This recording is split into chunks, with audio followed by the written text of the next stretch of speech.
Fala aí, pessoal, tudo bem com vocês?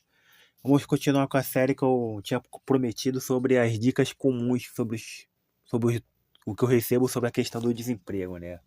Sempre que eu falo que eu estou há quase 3 anos desempregado, né? A resposta é quase sempre a mesma. Vai trabalhar em mercado, telemarketing, lanchonete, obras, serviços gerais. Geralmente esses empregos que são ligados à escala 6 por um ou que chamamos de subemprego, né? E eu fico pensando porque quase 80% dessas dicas que eu recebo é, para quem está desesperado apontam sempre para essas áreas, né?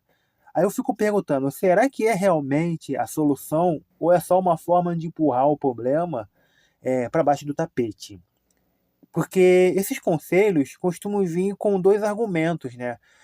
De recomeço ou sobrevivência. Ah, tipo, começar por baixo, essas coisas. Sempre falam isso, como se aceitar qualquer coisa fosse possível o suficiente para resolver a minha questão. Mas o que pouca gente sabe ou entende é que essas funções, historicamente, eram portas de entrada para jovens, estudantes, pessoas em pessoas no início da vida profissional, até mesmo para pessoas sem qualificação ou tipo de formação. Eu mesmo tenho parentes e conhecidos que atuaram nessa área. Hoje, meio que tornou o destino quase obrigatório para quem está sem saída, mesmo que não tenha perfil ou condições de permanecer. Meio que virou balcão de desempregados, né? Ou, tipo assim, aqui já é desempregado. É a mesma coisa que sobre quando a gente vai para outro país, imigrantes, né? Europa, Estados Unidos, geralmente são essas áreas que acabam empregando imigrantes e afins. Então sempre é uma porta de entrada para muitas pessoas. E hoje meio que se tornou o banco dos desempregados, os caras que estão meio que inativos, como eu, que estão um bom tempo desempregado, né? Só que existe uma barreira cultural e educacional para isso. Muitos desses empregos são a única opção porque nunca tiveram acesso a outros caminhos. E no meu caso, com formação acadêmica e experiência em áreas mais complexas, cair nessas funções traz outro desafio. Os processos seletivos olham e pensam, pô, será que essa pessoa vai ficar? Ou seja, você sabe que quem emprega, sabe quem são essas pessoas. Então, assim, não é tão simples até para quem emprega, né? De fato, é um risco real para a empresa. Alguém com mais qualificação pode enxergar falhas na gestão, questionar hierarquias e, em pouco tempo, procurar até algo melhor. Por isso, mesmo em desespero, pessoas como eu dificilmente passariam nessas entrevistas ou seriam chamados para essas entrevistas. Não porque querem, mas porque são vistas como ameaças incompatíveis. Então não é simples eu sair distribuindo currículo para mercado, telemarketing, lanchonete, obra, porque eles sabem, eles têm essa questão. Você pega também até a questão da. Caraca, qual é o negócio? Do comportamento da pessoa, como ela se veste, como ela se comporta, como é que ela fala. E eles sabem que essa pessoa pode ficar pouco tempo, pode ser uma ameaça, porque é um custo para você demitir e é um custo para você contratar. Então, assim, também não tem como criticar o outro lado. Então, assim, não é tão simples como as pessoas falam. E o resultado é perverso. Setores que deveriam ser trampolim, você acaba se tornando jaula, porque há alta rotatividade, baixos salários, burnout e uma gestão ineficaz fazem com que a maioria entra e saia rápido desses empregos. Dados da Diese mostram que a rotatividade nesses setores pode ser o dobro da média nacional, ou seja, a promessa de recomeço quase sempre vira frustração. E quando o discurso insiste que a culpa é do indivíduo, por não aceitar, por não se adaptar, por não ter humildade, estamos apenas reforçando estigmas. Ou seja, quando eu falo que não é impossível eu pegar esses empregos, por mais que eu queira, por mais que para mim seja o caminho, não é fácil justamente por essas questões que eu citei. Então, assim, pode ser uma questão, vou falar, um atrito entre mim e outros funcionários, entre mim e as pessoas que estão acima de mim. E ainda, porque já alertava Bourdieu. Quem não tem capital social, rede de contatos, fica preso nesse ciclo, ou seja, não importa a qualificação ou vontade de trabalhar. Sem portas abertas não há saída. Então, assim, é preciso abrir caminhos que seja além disso para outras pessoas. Mercado, esse tipo de subemprego não pode ser o caminho para algumas pessoas como eu. Pode ser caminho para muita gente. Eu conheço muita gente que não tem qualificação, não tem formação e acaba pulando de emprego em emprego. Então, assim, você tem que pensar quem é quem quando você dá esse tipo de dica, porque às vezes uma pessoa qualificada, tudo bem, varia da realidade de cada um, depende da onde você mora, da sua idade, da sua região. Então, assim, existem muitos poréns. Não adianta você também falar, como já falaram para mim, que aqui onde eu moro passa carro de som querendo contratar gente no mercado. Beleza. Talvez essa pessoa mora numa cidade pequena. Eu moro no Rio de Janeiro. Eu moro na cidade do Rio de Janeiro. Então, assim, não é bem assim.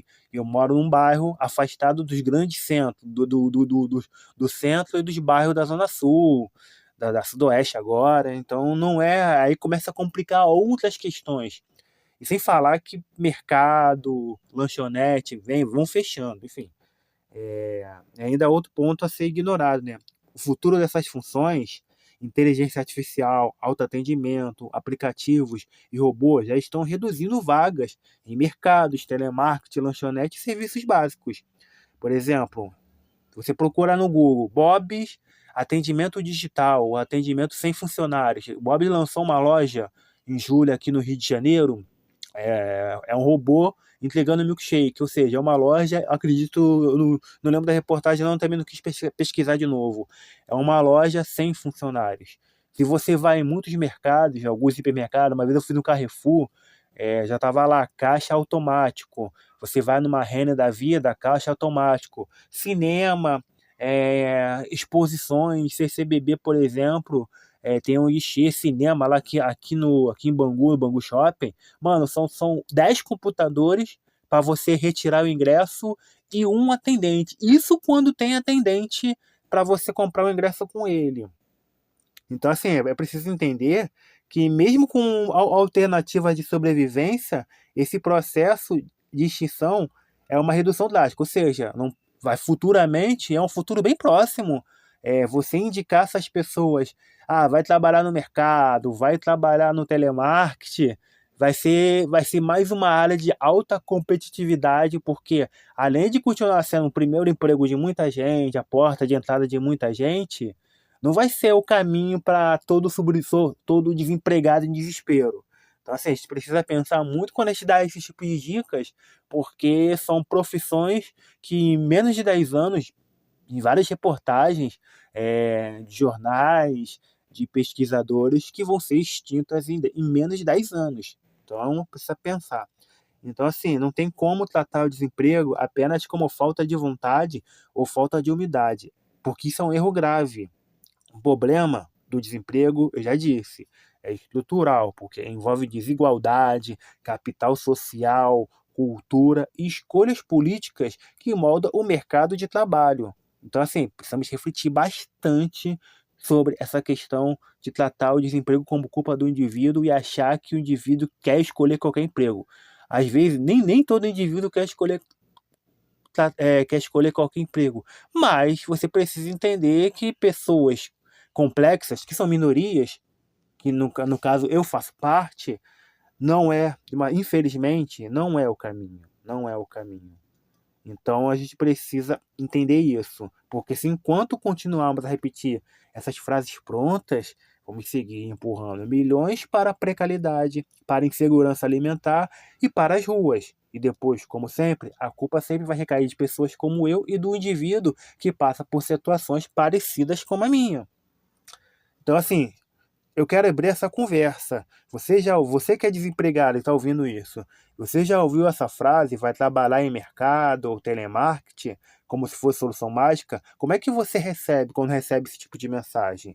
Você acredita mesmo, isso vai para outras pessoas, vocês acreditam mesmo que esses empregos ainda são um trampolim ou viraram armadilhas para para algumas pessoas que estão desempregadas e que têm qualificações, que são complexas, que têm outros tipos de problemas. Pode ser saúde mental, saúde física, às vezes a pessoa tem um filho doente, uma mãe doente, um pai doente, ou tem outras necessidades que também não fazem essa pessoa aí querer trabalhar no mercado.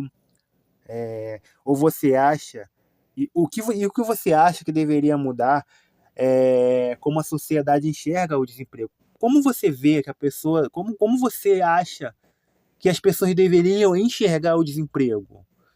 Vocês acham certo essas dicas para o desempregado, empurrar para outras coisas, para outras questões? Porque eu acho que a gente tem que perguntar e entender quem é o desempregado, por que ele está naquela situação. Como eu disse conversando com um amigo ontem, se eu estou 3 anos desempregado, existe um porquê. Existe um porquê. Não tô 3 anos desempregado com mil maravilhas, ganhando dinheiro, ganhando alguma coisa. É porque existe um processo que não está funcionando comigo. Então a gente precisa entender cada desempregado. Cada desempregado. Então não adianta empurrar qualquer desempregado para uma mesma vaga, para a mesma alternativa. Porque cada desempregado tem uma história, tem uma dificuldade, tem uma limitação. E a gente precisa entender a situação de cada desempregado. Por exemplo, as pessoas precisam entender a minha situação. Não é simples, como eu tenho recebido 80% dessas dicas, não é simples falar que mercado é o caminho, então a gente precisa entender.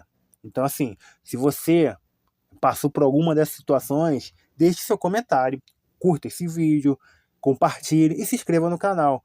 Porque esse diálogo precisa furar o algoritmo e chegar mais longe das pessoas. Precisamos falar sobre o desempregado. Então, é isso. Abraço, galera. Até a próxima série.